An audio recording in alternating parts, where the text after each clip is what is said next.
This is my E46 M3, and I'm going to rebuild the diff. So we're gonna make a little vlog here of just the whole process of me.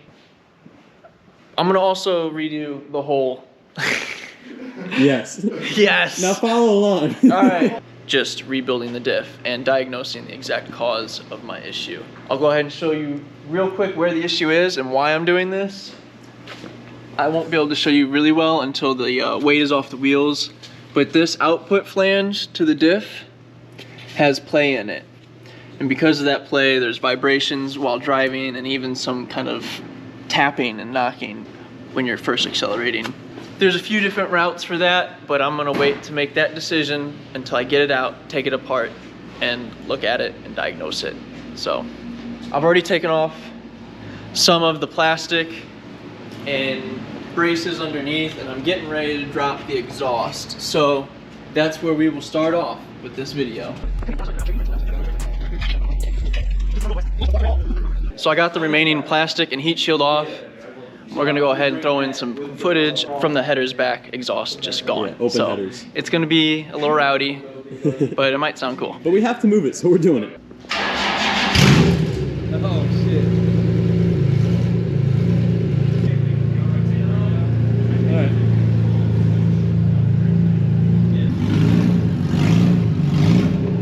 All right, so from where we left off to now, let me just tell you where we are. I have the car on all 4 jack stands. I got my wheels off. I started to loosen some of the caliper bolts, but I got all my plastics and stuff over here and some dominoes. And we're getting ready to drop the subframe. So I'm gonna show you what all is left for me to do, and then I'll start doing it. So I still need to undo these drive shaft bolts because we're gonna disconnect it right here. I need to remove these bolts to pull out the, what is this, trailing arm? And then there's this little brace that's part of holding the subframe in. Get those bolts and those ones in there. And then this bolt in the same on the other side. And this should be ready to leave my car. Of course, I'm gonna also have to undo this bottom bolt right here, remove the calipers, and deal with the brake lines when I do that. So I just want to show you guys real quick, one thing I did before I got too carried away is I removed the 2 bolts holding on the e-brake cables. They're 10 mils. You're gonna want the long 10 mil because of the cables protruding through the bolt. But to get to it, it's pretty simple. You just pop your little e-brake boot off. You can see these 2 threads right here. I'm doing those so that they can come through when I drop the subframe, because those cables are routed through the subframe. I did everything I said I was gonna do. So I'll show you what I did and run you through it and let you know all the bolt sizes in case you're doing the same thing. Although, unless you have the Brembos, that part's gonna be different. First thing I did after those, the e-brake lines, I undid those, and then I unclipped my brake line from my caliper right here. For me, it was a 14 millimeter, and I then fished my cable through so that I could drop the subframe. I'm doing a Hoosier job right now, but if you have actual brake clamps, use those. Other than that, we gotta go underneath. So this is my last bolts, the main ones. That's an 18 mil right here. There's another one here, and then the one right there. Those are the 4 that I have left. I took out the drive shaft bolts right here. Those are E12s. Took out the bolts that go into this guy right here, also 18 millimeters. This little bolt that holds your brake line on, that's a 10 mil. Undid that. There's 4 bolts that go up in this little pocket. Those are, and the same right here on that side. Those are 13 millimeters. All right, we're back. We got some camera issues, but check it out. The rear end is out. It came down not too bad, not too hard. Basically, you get all the bolts out, and then you just gotta kind of shimmy it on those long bolts that come straight out of the car.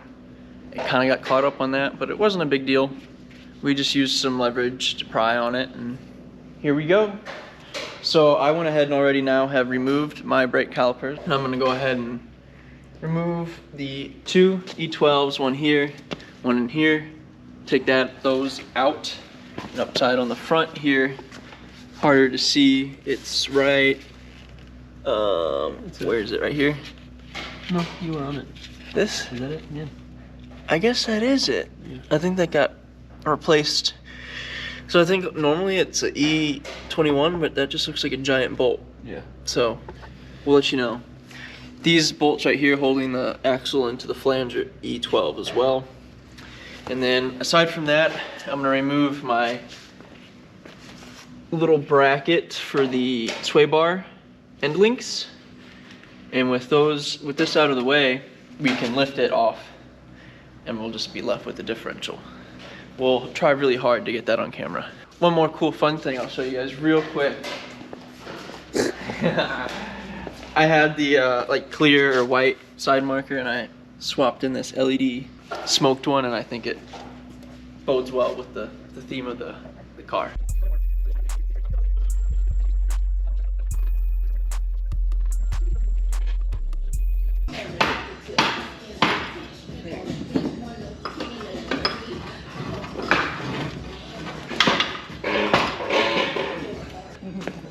All right, put them on and take it back off. I'll separate. So yeah, there's my diff, guys. You can see this play in it though. Oh, on that side, yeah. It's kind of hard to see, but Oh, that's definitely there's play in moving. it. Yeah. You can hear it. Listen to it. Listen to it talk to you. This side, where the spline meets with the gear, if you put in a shim, Are you supposed to have it doesn't have that play anymore. Nice. We got the diff out. It is out. I drained my fluid. I'm gonna try and salvage some of it, but I'm getting ready to go ahead and remove the rear cover of the diff and take our first look inside of it. I've already broke these all loose. They're just 16 millimeters. Yeah. It's color nice. And there it is. She's open. So clean. Big carrier. Stinks. Mm-hmm. Ready? Oh, that was easy. Smell of diff. And that is why that one develops play, is because it doesn't have as much, you know, stability to keep it stable.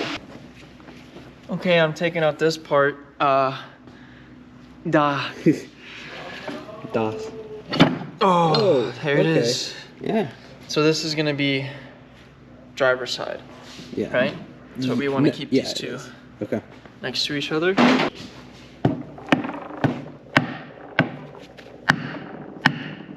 we go. Get it started? Yeah. So I just kind of was spinning and pulling at the same time. There it is. And it's slippery, I bet. Yeah, it's got a bunch of lubrication on it. I'm gonna show you guys up close what we're looking at. So just to give you a quick rundown, this is the LSD unit. You can see these splines on this side spider gear. This is on your driver's side. Over on this side, the passenger side, once you look at it, you can see it's a lot shorter. I guess because of that, it starts to get play. But you can see right here, you hear it clicking in and out. Yeah. So what we can do then, you know, we open this up, get the new clutch pack in. But it's this little shim right here. We get one that's just a slight bit thicker. And with that thicker shim, that little play, this is a good angle right here. If I kind of pull on that gear or push it, you can see it come backing out. Yeah. Oh, yeah. With that greater shim, pushing that spider gear more flush with this gear, there's no longer that play and that output flange to the passenger side axle. So I'm gonna open this thing up. Since I'm opening it up, I'm gonna replace the whole clutch pack. I don't see anything that tells me my bearings are bad. I didn't have any whining or hissing. I'm gonna bust these parts off. These are 19 mils, and yeah, we decided to put it in the vise. I'm trying to get those 19mm bolts off. You're gonna go ahead and just get your breaker bar out and tug on it real hard. There you go. Get some extra leverage on it.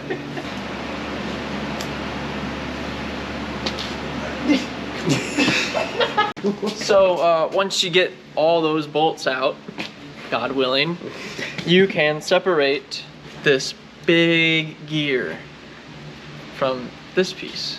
Keaton's making a good call. I'm marking it. Try and remember that. We can get a Sharpie on there after. Shield that. Definitely moving.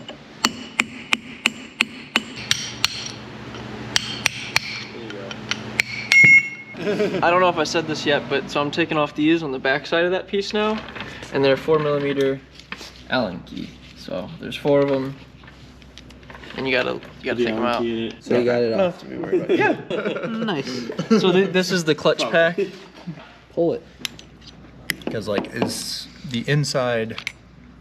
Yeah, it's the viscous clutch. Viscosity. Keep them in order. Whoa, that's cool. Yeah, you want to, yeah, definitely keep them in order. That's the main. Are these magnetic? Or is they hydro locked? It's hydro lock. Yeah. Whoa. Oh, there is a little thing like that. All right, so I'm gonna pull this set out now.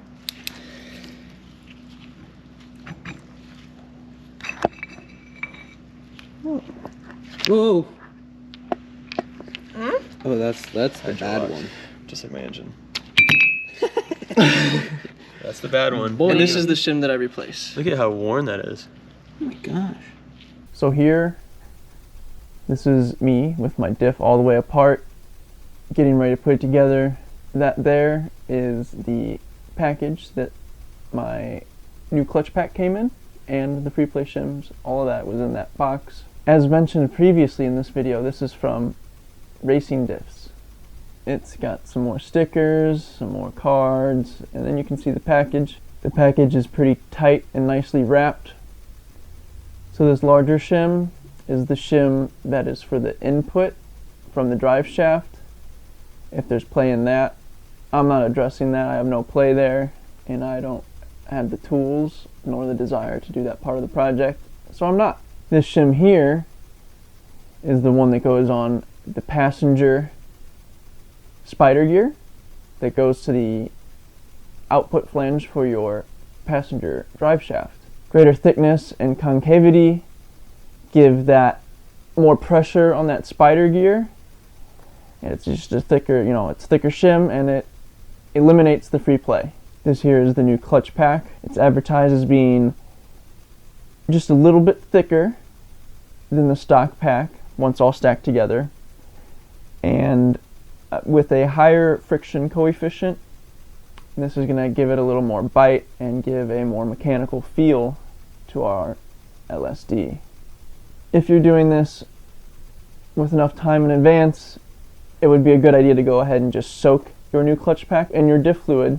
However, if this isn't something you have, make sure you are getting it fully lathered in oil, every piece of this differential, as you reassemble it. So here I am, starting off getting this new shim completely lathered with the differential fluid. I'm doing it with the BMW friction modified differential fluid.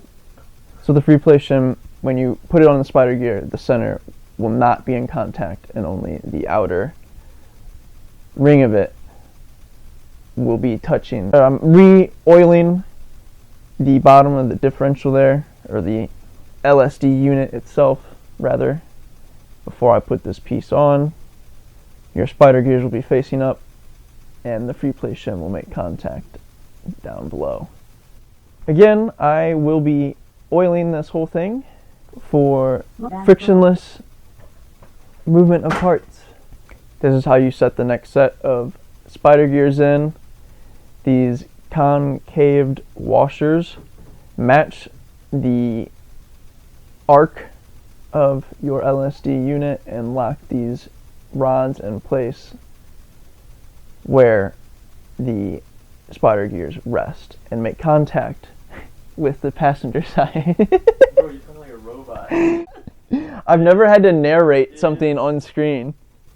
Once you get them in, you can give it a few test spins to make sure all the gears are spinning properly. You'll want to make sure that the cutout in the bar is facing up. That is how the next piece will mate with it. Here's your next set of spider gears.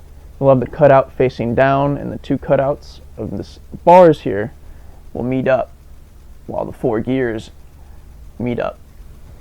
Again, I'm going to press it into place and then give it a test spin to make sure that they're all mating nice and smooth and moving without any hiccups. Next up is going to be your driver's side spider gear and part of where your output flange will mate with on that side. Next up is this gear here. It only goes on one way. It sits on top of your other gear. This will be the concentric gear. It rests on top of the spider gear. And there is another shim that comes down. It has a beveled edge, as you can see here. And I'm even going to match the marks. You can see where the cutouts are that match the unit. I'm going to match it that way. And it's going to slide down and kind of lock that spider gear down. Make sure the bevel is facing down. Yeah. You may need to tap it down into place. And it's also a good idea if you can get this concentric gear and the gears of your spider gear to align. It'll make putting the output shaft in easier later on down the line. Now we're going to go ahead and put in the clutch pack. So before I get started, I will note some of these clutch packs did have some notches left in them from production. Specifically, I believe the inner teeth I ended up needing to grind down a little bit just so that they could fit nicely.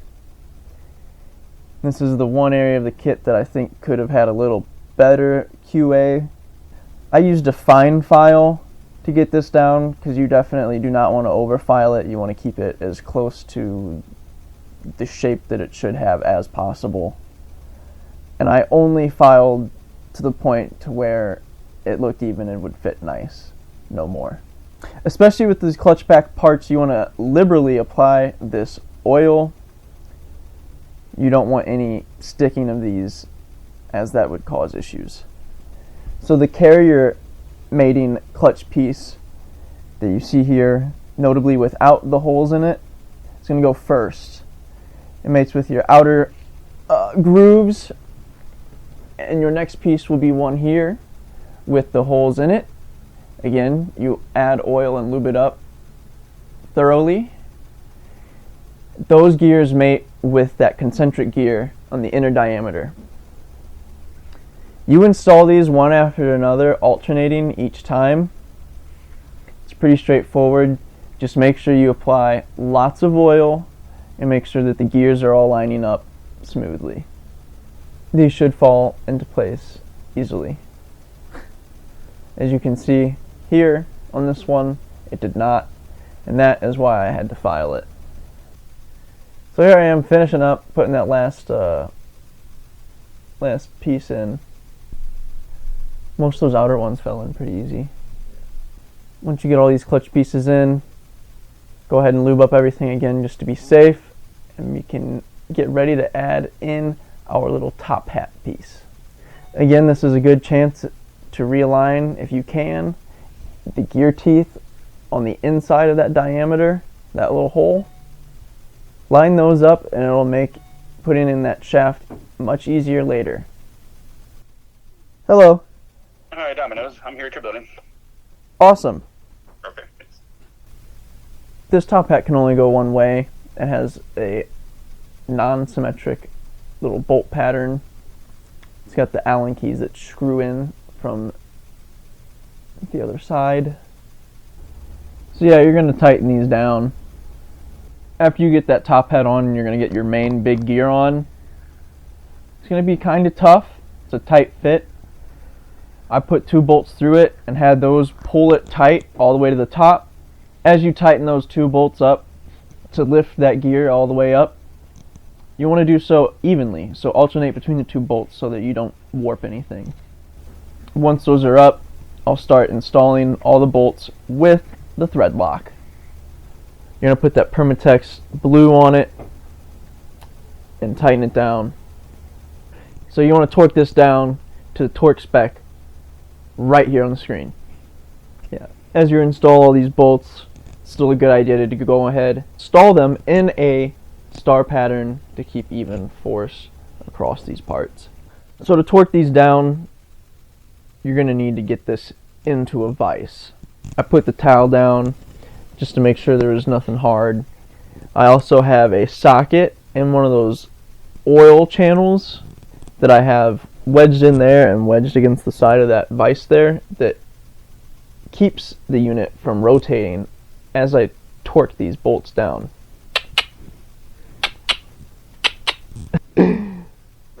You'll hear that noise once you've reached the proper torque. So right here, I installed new oil seals for this part. Well, so yeah, with these flanges, I replaced the oil seals. The passenger side, due to the fact that it had play in it, that one had broken and was leaking. But I'm going to go ahead and replace both just to be safe because it's already out. Why not? Yeah, if you're doing this, you install these back into a depth so that that seal covers half of this flow hole that is in the flange itself. To take the old ones out, find a cylindrical piece as such like I did. I probably had the length here for you, the diameter, but here's the new one. I got the OEM genuine BMW part, and we're going to install it back in there. The diameter of the piece that we used to remove the oil seal was approximately 7 centimeters. To install it, we found this washer that has a diameter of about, looks like 6 centimeters. Before installing it, a little bit of grease will help it slide into place. Here I'm just using this little press to push it into place, and as mentioned before, you want to stop so that that hole is just half covered by the oil seal. Once it's half covered, that's when you've reached the proper depth. Once you get those taken care of, you're going to want to get your LSD unit, and we can now begin to assemble. Before you install this LSD unit inside the carrier, you want to make sure it's clean and that there's no debris on it, especially any metal, dust, none of that. Once you've cleaned it thoroughly, again, like everything else, apply some of your differential fluid, the oil, all over it. Make sure it gets in all those gears. They're going to be mating with your input shaft. And basically, there's no such thing as too much oil in this situation. Now that it's all oiled up, I'm going to install it. It slides in this orientation. As you see, the splines of the big gear will be facing what would be the passenger side of your car. Until you get your output flanges installed, it will not sit very tight inside the carrier. Those help hold it in its place. And that will be our next step. Install your flange. You want to make sure you have the appropriate shim with it. From the beginning, you want to keep your passenger side shim and flange together. Likewise with the driver's side. It is essential. As you install these, again, make sure you lube up all oil or all mating surfaces. Make sure they're clean of any type of debris, metal, everything. You want them squeaky clean and then oiled up. You press them in and they'll go over the bearings and mate with them as such on both sides of the LSD unit.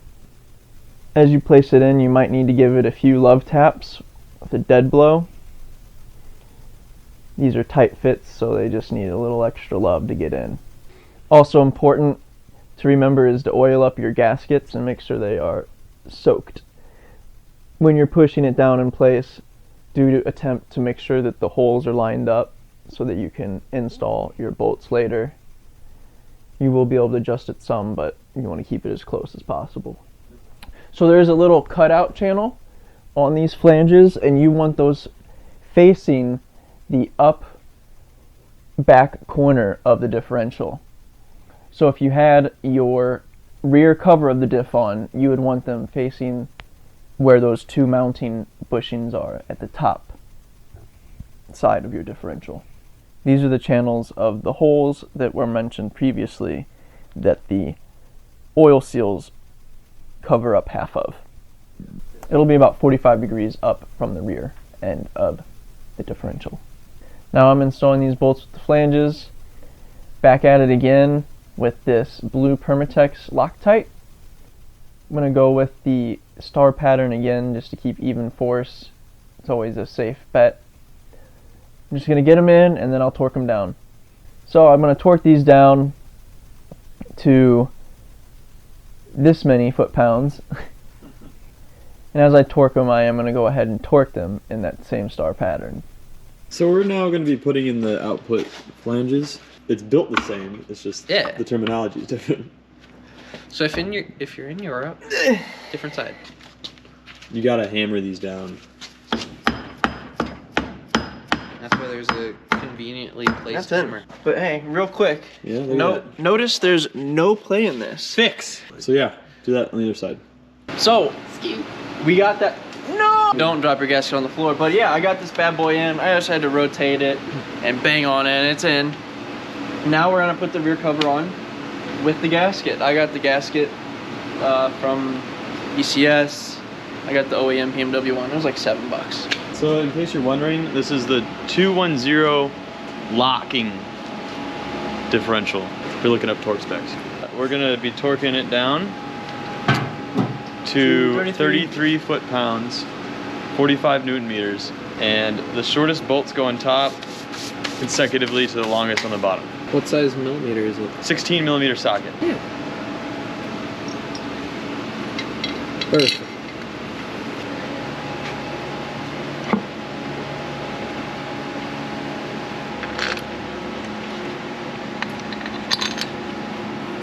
So hey, come over here real quick. So this is why for this piece right here had play. It could turn this way, that way. Now I cannot do that at all.